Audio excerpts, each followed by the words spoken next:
Okay, citizens one and all, welcome back. Let's talk Wolcen. We're going to talk about an ailment caster build.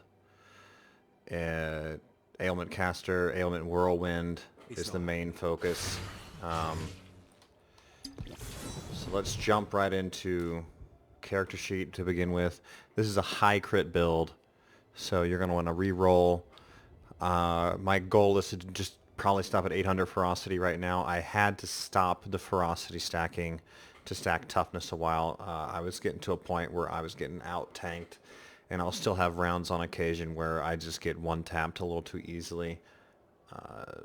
I would like for this build to have around 50, 60k health by the time it's all said and done, so we'll see if we can get there gear-wise. Skills, let's see. So I'm using Whirlwind on number 1, Infinity Blade on right click. So when I'm whirlwinding, I'm always holding right click, so it'll take over Infinity Blade if I run out of rage. And then from there, AoE is Winter's Grasp, Anomaly, Aether Jump with the multi-jump option. That's a good way to build rage if you need to. Bulwark, and then Whirlwind. Anomaly. In fact, let's just go in order here. So Whirlwind, Ailment Chance. You can hold the button to just spin indefinitely and steer. You can steer during that. Wheel of Pain, Echoes of Mead Halls, Shredding Whirlwind, Spoils of War, and I'm not even going to attempt that one. Anyways, so that's what I do for this. There's a little bit of variation you can do here, but you want to keep it high crit damage for sure. That high crit damage is what matters the most. Then Bulwark, so increase with Everlasting Aura skill duration, more health per tick.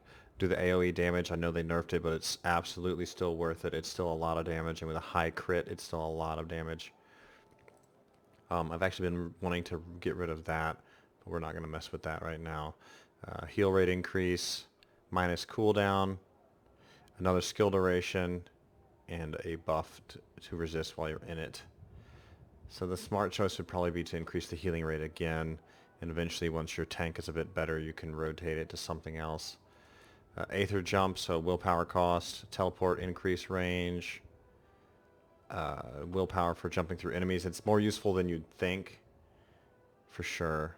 Cooldown reduction, another cooldown reduction, and it allows you to recast each time. Willpower increase, but we use that to build our rage.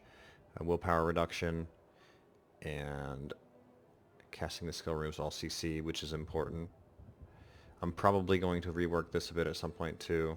We'll leave it there for now. So Anomaly, the most important one is Anomaly. This is what builds a lot of your ailments. So increased damage,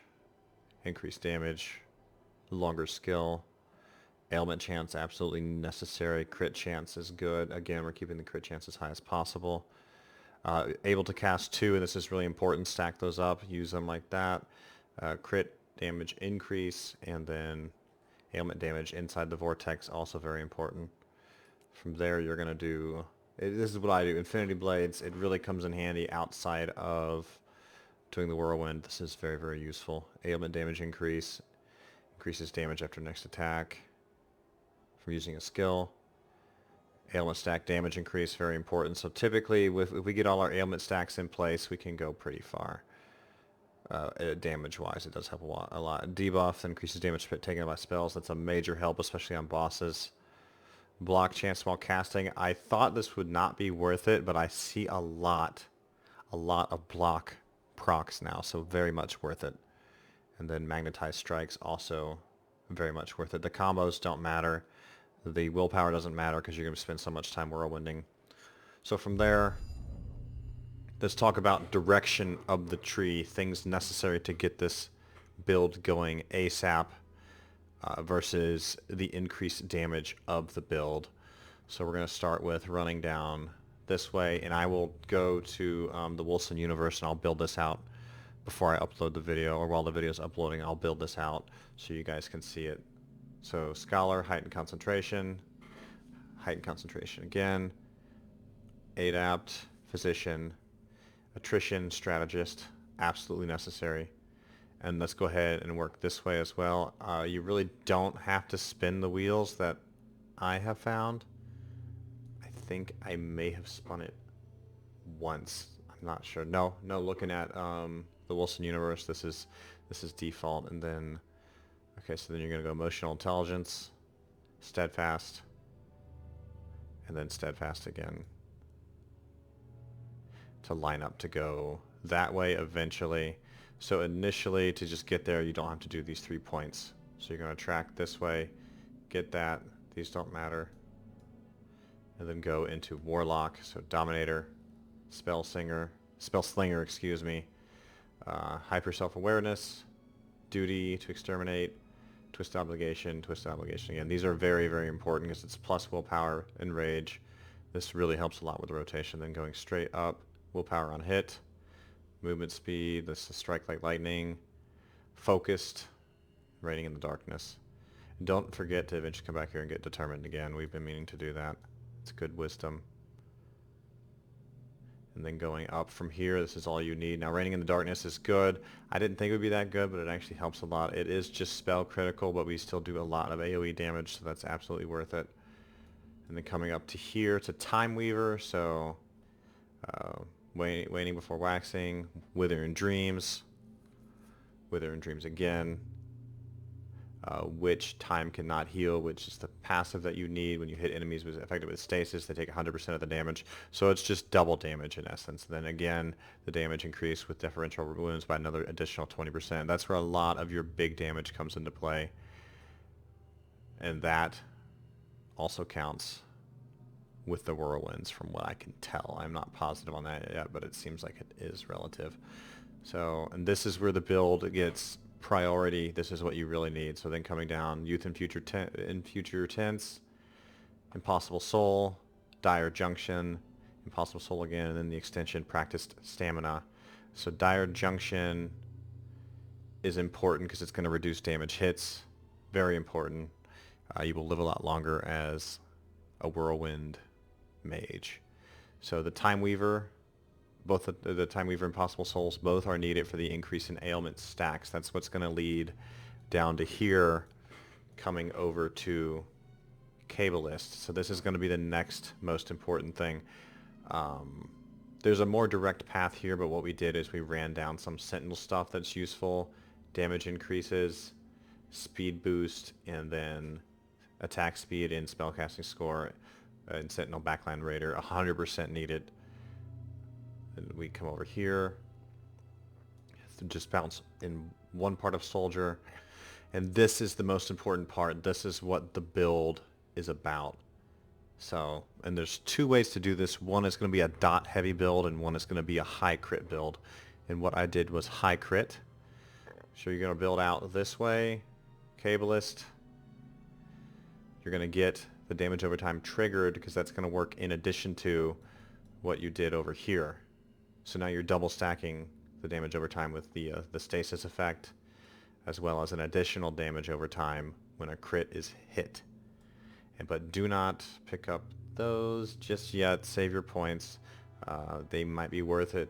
But really the 18%, even though it says 18%, it's really 1.8% how the conversion works. So it's a little misleading. And so the Cabalist, again, the Tormentor, so you're increasing ailment chance, which is really important, and then you're increasing max ailment stacks. So now we can stack to 20 ailments. And coming down here, Clarity of Mind, Strike Like Lightning, Focus for more wisdom, and then Grievous Afflictions, which is now you're going to hit and apply 2 ailments with 1 hit if the ailment procs. So now looking at this, this is what you would take if you were doing the dot build, but you're not doing the dot build, so don't worry about that. And then these are like, don't take anything that decreases unless you want to do the dot build. So make sure you definitely double check these and read these.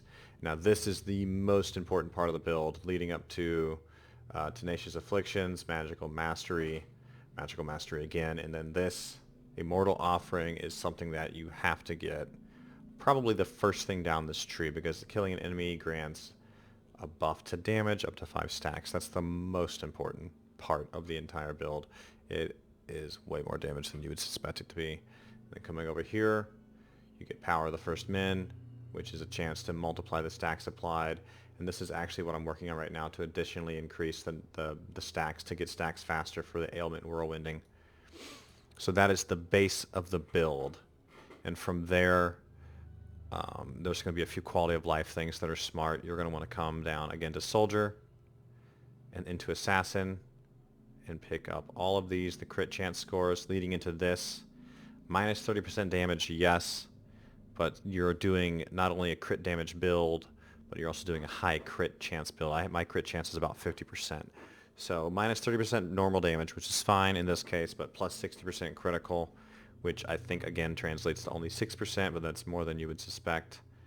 And then through Praetorian, we're coming over here, picking up a few things in Abyssal Shaper, and we're not quite done with Abyssal Shaper yet. We wanted the occult damage increase because occult is Aether, Shadow, and Sacred. So those are some of our big uses right now. So we picked up all the occult damage boost, plus we picked up this. So when we hit curse stacks, and we hit curse stacks more commonly than you would suspect, because now we can apply +1 additional ailment, which is nice. So when you hit the curse stacks again, you get an occult damage increase, which really helps when you're dropping the anomaly, etc. And then from there, after we finish this up, we're going to run down here again for a more crit damage increase. This is going to be probably the last part. It's the Soldier crit damage increase, and then this for additional crit score. That's an additional 6%. So I like to call this the Whirlwind Ailment build because it is all reliant upon stacking up those numbers. So again, high ferocity, balance your wisdom, balance your toughness to about equal. If I could redo this, and I would lock this at 800. Then I would do 315 and 315 probably on wisdom and toughness, and put all of that into ferocity, just up the crit as much as possible. And then gear is going to come into play. I have found that hammers work best for me, so we're currently using the final adjudicator with the Mothers in Lament, which I would like to replace. And from there, we are starting to stack heavy gear or bruiser gear. I do prefer the heavy gear instead of the sorcerer gear. So, and then a little bit of maintaining, get some life leech on your armor, try and stay alive longer. Stack the crit chance gems, stack the crit chance gems again. Those are crit chance, and then these are our crit damage, so this is what matters. So what we're looking at right now even is our average damage is pretty good. Infinity Blades boost that even higher, which we do that on purpose. And then from there, we would Whirlwind as needed. But you can see here our crit chance is 46 to 47, depending on some buffs that proc. If we're with our buddy, our crit chance is about 350. I think it does vary a little bit based on some things that proc on our character. We get plenty of stasis. I can't really do max level yet because our gear is not quite there, but let's bump into one. We're not doing any mods either, and we'll do a quick demonstration here. So we like the jumping, although we did recently change. It looks like it's really laggy tonight too. So just good, big damage. Is that a boss? Oh, that's a boss. Good. Let's hope we don't die.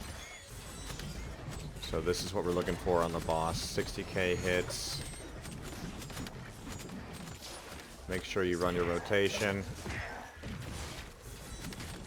Just put down the anomaly, and you can see he's just melting there. Some really, really big crits. So when all the ailments are procced, Infinity Blade still good damage, 10k, 20k. But this is all about whirlwinding.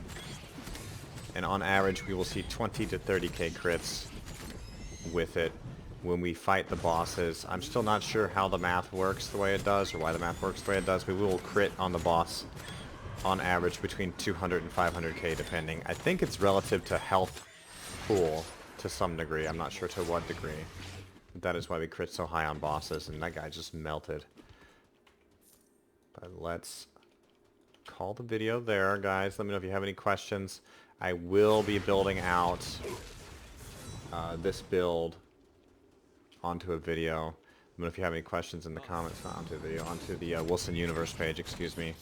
I will do a part 2 of this that talks a little bit more about my rotation and things of that nature, but more I want to just run down the line of why I do what I do, why I use what I use. This balance is good for me. Winter's Grasp for a little bit of crowd control. double anomaly, Aether jump to just haul when you need to haul. It's really nice. It comes in handier than you would think. And Whirlwind there. So I like to keep Infinity Blades on right click so I can Whirlwind. And I hold right click this whole time, so when Whirlwind drops, he just goes right back to Infinity Blade and keeps everything stacked up as needed. But we're going to call it there, ladies and gentlemen. Let me know if you have any questions. This is the Ailment Whirlwind build. And again, you will crit bosses for between 2 and 500k as long as you have that plus 300% crit damage. And I would say aim for 45% or higher crit chance.